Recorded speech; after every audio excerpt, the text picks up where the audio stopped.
Okay, I'm gonna just start this video off by saying that we already recorded this a few times and we had some things a little messed up, so we might have some bloopers at the end of the video if you want to stay tuned for that. And we're just going to jump straight into this review. Yes, we're going to jump straight into this review for the movie that we just recently seen, Angel Has Fallen.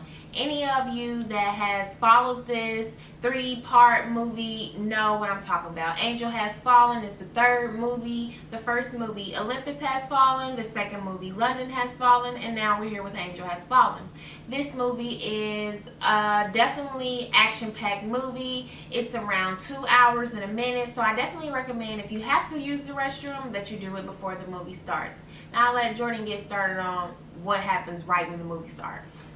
The movie starts out and right out the gate, it's guns blazing, it's explosives, and it's just balls to wall, hand-to-hand combat. The character's name is Mike Banning. He's a Secret Service agent, and he's played by Gerard Butler, who's a good actor. So the movie does have good actors, and the cinematography of the movie is pretty good, although it has its moments where you can like kind of see that they're using a green screen, which I don't prefer to see, but you know, me either. It's a movie, so what could you say? I mean, and with this movie being so action-packed, loud, shooting, and all the intensity of the fighting, we definitely recommend that you guys see this movie in Dolby Cinema like we did. Dolby Cinema is just like that enhanced movie experience that you get the better sound, better picture quality, and you even get those vibrations of the seats when the guns are shooting or the bombs are exploding. You get to feel it, and I really like that. It makes the movie more personal. It makes it feel like you're right there in front of them as they're filming this movie. And I feel like we are such passionate moviegoers that we really appreciate even being able to see that movie in Dolby. And you know, guys, that if you actually are great moviegoers and passionate moviegoers like we are, we feel like the AMC Stubs A-List Stubs membership is the best thing for you. Me and Jordan are both subscribed to that. It's just $20 a month, and you get to see 3 movies a week, guys. That's 3 movies a week, whether it's Dolby or IMAX, or you know, if you want to just see it in regular digital.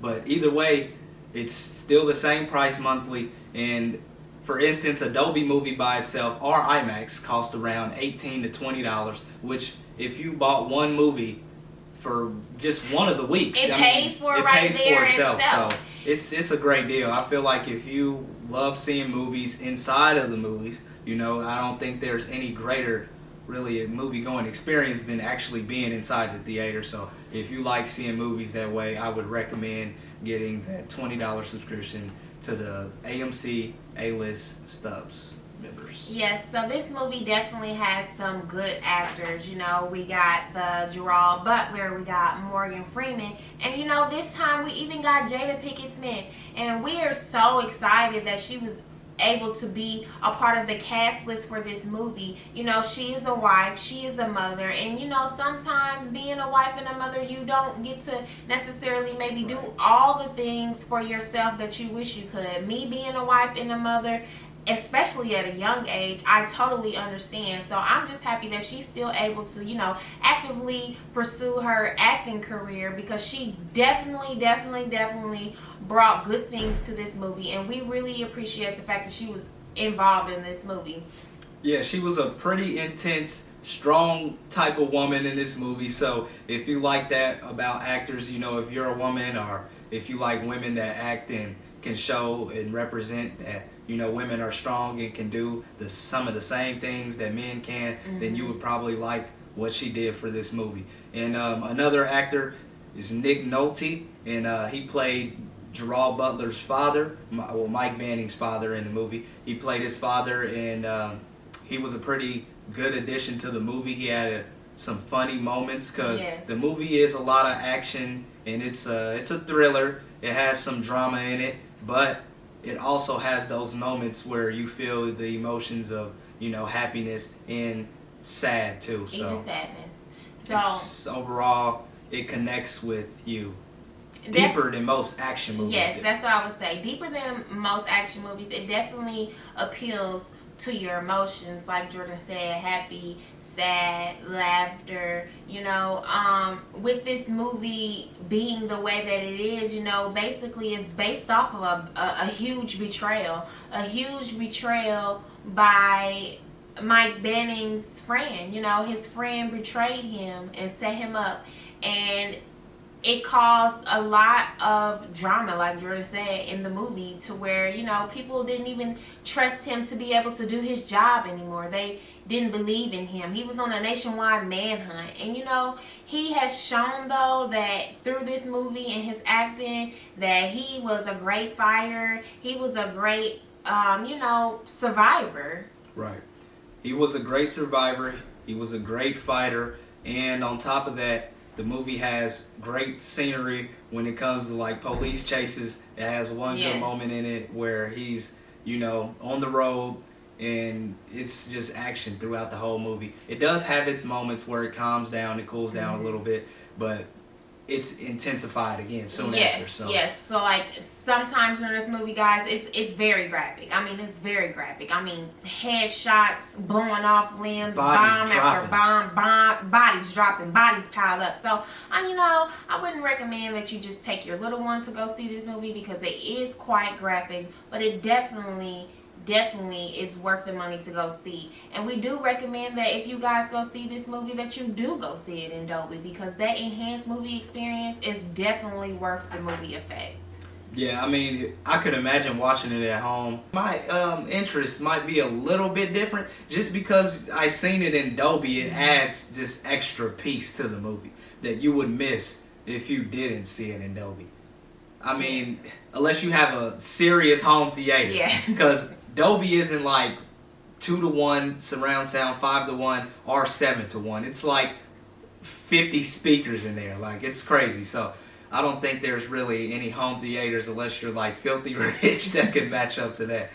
Yes, so this movie starts off action-packed. It's action-packed in the middle, and it's even action-packed in the end, as Mike Banning has that duel with the guy who set him up. So this movie is very, very action-packed. It definitely keeps your eye most of the movie. Like Jordan says, sometimes in the movie it calms down a little bit, but it definitely has those attention grabbers that keeps your eyes directed on the screen. So overall, it's a pretty entertaining movie, and if I was to rate it, I would rate it a 3.5 out of 5. And that's just because some of the scenes you could kind of tell they were using a green screen, but a lot of the time it was just straight to the point action, and the gun fights and things like that were pretty exciting. So I liked watching it. It was a pretty entertaining movie, and it could have been better if maybe... I feel like, it could have been better maybe if we weren't able to predict things. We're very passionate moviegoers, so we've seen a lot of movies. It was a little cliches, just hundreds a little of movies. Like, so if you're going to a movie and you're seeing and you're like, oh man, I knew that was going to happen. Like, I like to be surprised. I like to be caught off guard. I like to be thinking one thing and then something totally else happens. So, I feel like there were times in the movie where moments like that were to happen, where it was just like, gosh, I already knew that was going to happen. But that doesn't take away the fact that it was a great movie. I think I would agree with Jordan and rate the movie around a 3.5. It's for the same reasons that he felt like that it should have been rated that. I mean, we're very passionate moviegoers. This movie being rated a 3.5 does not take away from the fact that we recommend you guys to go see it. It is a great movie. You should go see it. Yeah. I mean, the emotions from sadness to happy, laughter, it's worth it. If you liked either of the sequels, no, the prequels. If you liked any of the prequels better, or not better, if you like them at all, then this movie might be something that's worth seeing, even if you were to wait until it came out on Blu-ray and DVD. But I would recommend seeing it in Dolby if you are interested in seeing it. Yes, and I definitely will also recommend you going to see that in Dolby if you're going to go see that in the theater. So we just thank you guys, and we appreciate you for tuning in to our channel. Like and subscribe because we won't tell you lies. That should be good.